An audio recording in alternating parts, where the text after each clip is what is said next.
ধীরে ধীরে চলেছে দুটি গরু, কাঁধে হালের ভার, পিছনে একজন কৃষক, মুখে ক্লান্তি, চোখে অটল দৃঢ়তা।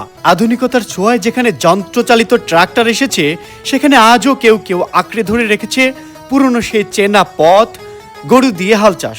এটি শুধু এক টুকরো চাষাবাদই নয়, এটি একটি সংস্কৃতি, এটি একটি জীবন যুদ্ধ। প্রতিটি নাঙ্গলের রেখায় লুকিয়ে আছে কৃষকের স্বপ্ন, ঘামের গন্ধ, মিশে আছে পরিবারের ভবিষ্যৎ। এই দৃশ্য আমাদের মনে করিয়ে দেয় আমরা যেখানে দাঁড়িয়ে আছি তার শিখর এই মাটির ভিতরেই গাঁথা।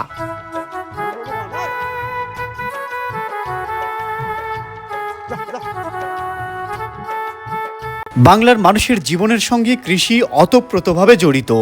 গরু দিয়ে হাল চাষ, সেচের কূপ, ধান রোপণ, নবান্নের উৎসব এবং বাংলার কৃষি প্রধান ঐতিহ্যের অঙ্গ। এখানে গ্রামের কৃষকেরা প্রাচীন উপায়ে জমি চাষ করে থাকেন গরু দিয়ে হাল চাষের মাধ্যমে। মাটি ধর আকর খুব ও কষ্ট আছে তো খুব। ও না, অন্যায় করা যাবে না, মুথা কি হয়ে যাবে না। অদক্ষ লোক দিয়ে এটা সম্ভব না, এটা করতে হলে দক্ষ লোক লাগবে, এদের পাকা হাত। ও তাহলে এক নালা দিয়ে দুইবার যাচ্ছে।